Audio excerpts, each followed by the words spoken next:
South Coast Sports Zone. Featuring the writers and editors of the Standard Time.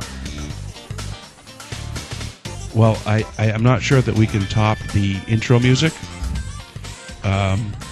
which is probably the best thing I've ever heard in my life, short of the best of Beethoven. It's almost like angels are crying through a keyboard that was bought at Kmart for $23. That's my second favorite song of all time, actually. That intro song? Yeah, everything else is tied for first. That sounds like a paraphrasing of why Gordie Howe got thrown out of one of the two hockey games he ever got thrown out of.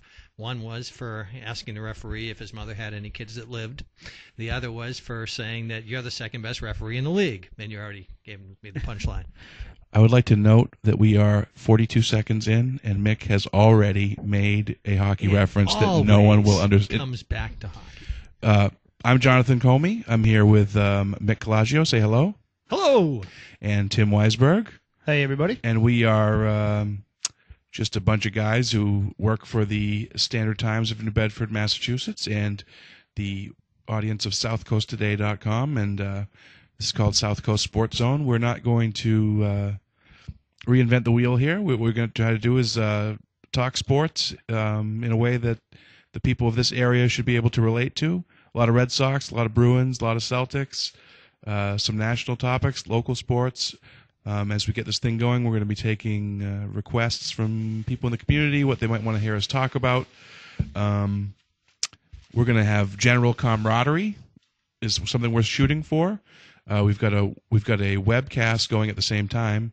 So right now, if you're on the webcast, you see that Mick has gotten Tim's son a little mini Celtics Larry Bird jersey. Actually, I had this in my stash at home for quite some time, and I decided it shouldn't be just wasting away its best years of its prime in a bin when it could be on the back of a proud Celtics fan. So hardwood classic to the Weisberg family. Thank you very much. I almost wish I could still fit into that. You no longer wear a wish child. Larry Bird could fit into it. You no longer wear a child's large. No, it's been a little while. I'll tell you a funny story. I told Mick the story when he first mentioned this to me, but I decided to get my son into the Celtics at a very early age, and I got the Celtics 50 Years of History DVD set, and so I'm showing him all the great players. I'm like, who's that? And he's learning, Bill Russell, Bob Cousy, Kevin McHale, and then I point to Larry Bird and I said, and who's that? And he looks at it and he goes, Scalabrini. He's close. Yeah, well, they can both hit a three. Yeah. Well, perhaps maybe we should start off with a little Celtics talk because sure we can. But they can't both fit into a 3-3. Correct. As we are, we're just entering the free agency period. So as we're recording this, yes. As we're recording this, now the Celtics. Tim's our Celtics expert, so maybe he can. I'm a little ignorant on the Celtics. I want to know why this Rasheed Wallace stuff is coming up. It's not a surprise. Danny Ainge has actually been a Rasheed Wallace fan for a long time, and his name came up a few years ago too when they were looking to possibly acquire him. And I think it's actually surprisingly a good fit with the Celtics. But I think at the same time, maybe Danny Ainge, a lot of people are saying he doesn't care about reputations. I'm almost wondering if he's trying to get that Bill Belichick, any guy can come on to our team type of reputation surrounding the Celtics. First Marbury and now maybe Rasheed Wallace.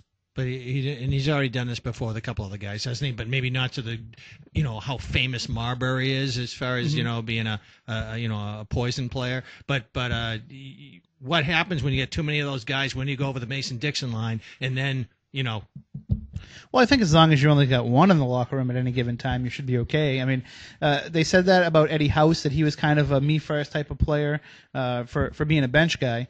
And they said the same thing about Marbury. Both came in, both fit in great as Celtics. Marbury obviously didn't do that much, but at least in the locker room and with the team, he fit in very well. I think that if Rasheed Wallace was to come here, that's kind of like, all right, Stephon Marbury was Corey Dillon. Not to keep going back to this analogy, but he was Corey Dillon. And now, Rasheed Wallace is Randy Moss, where maybe we're just kind of going by the reputation and we're overlooking the talent level that the guy has, even at 36 years old or however old he is. And Rasheed Wallace is he's never been knocked for his play on the court. it's been more for his technical fouls. Mhm. But how would they? Going in the stands. I mean, they have. You look at the Celtics. Sporting News just came out with a list of the 50 highest paid athletes in American sports, and including endorsements. The Celtics had 3 of the top 27. Mhm. So how are they going to pay Rasheed Wallace, even if he were to want to come here? Where does he play? I mean, you've got Perkins, who's pretty well established at center. You've got Garnett. I mean, there's not a real spot for him, so I don't really understand what's his role going to be and how you're going to pay him. Well, essentially, all the Celtics have to work with is that $5.6 million mid-level exception. Right. Because they're already over the cap, so they can't sign any players to more than that mid-level exception.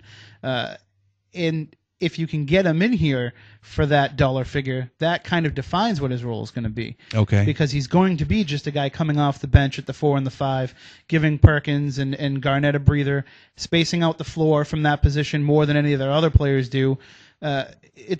If he agrees to that contract, that means he agrees to that role. Okay. And if he wants a bigger role, then there's no way he's going to take that money. Does that mean the end of Glenn Davis as a Celtic if that happened? You know, I don't think so. I haven't really heard a lot about offers going out there to Big Baby that are going to be large, offers that the Celtics wouldn't be willing to match, especially with Leon Poe, being so up in the air with his knee surgery. He might not ever come back. And if he does, there's a chance that he's going to come back really cheap for you because you're the team that was taking care of him while he was going through that process. So if they bring back Glenn Davis, I don't think that precludes them from being able to get Rasheed Wallace. They're just going to have to do a lot of trimming with the roster because, again, they really only have that mid-level exception to work with. How much of it has to go to Rasheed to get him here? Let me say this about Rasheed Wallace coming to the Celtics. It's not going to happen. Mm-hmm. I just don't. This is what I'd be willing to wait. This is what I'd be willing to wager. Okay, if Rasheed Wallace signs with the Celtics, okay, I will buy 1 gallon of Fun Dip. You familiar with the product Fun Dip? Oh yes, Fun Dip, yes. And I will eat it all in one sitting. A whole gallon. A gallon of Fun Dip. Mick will eat his wallet. I have no opinion on this. I think that's my way of saying that I don't think that Rasheed Wallace is going to sign with the Celtics. I'm just thinking he didn't really like the way that things went last year in Detroit. Sure. They Is he 36, by the way? I believe he is, yeah. I have to double check that. But why would you want to have a 36-year-old? I mean, that's so much age. Why would you want to have Wallace and Garnett and? Well, I mean, how would you rather have Big Baby? I personally, I would. I mean, I don't know why the Yeah. Celtics would be thinking that they. I mean, I guess Rasheed Wallace a little bit longer, a little bit more athletic than Davis. Right, he's a better player. Sure, he's definitely a better player. But I mean, at this point in his career, is he going to give you that much more than Davis? I think he does, and I think it doesn't hurt the Celtics to have a guy who has a reputation on the court of being kind of a tough guy, right? Of being somebody that you don't really want to get down there and mess around with. But I do not want to. I do not want to put my television on in my home and be relaxing and wanting to watch the Celtics. I don't want to see Rasheed Wallace playing for a team that I enjoy watching. I would rather lose. He's obviously not a sixth man in this case, but does he sort of become your Bill Walton? Could be a sixth man. by the fact that he's like a guy who has been a real star in the NBA, but now he's going to a team where he doesn't have to be the man.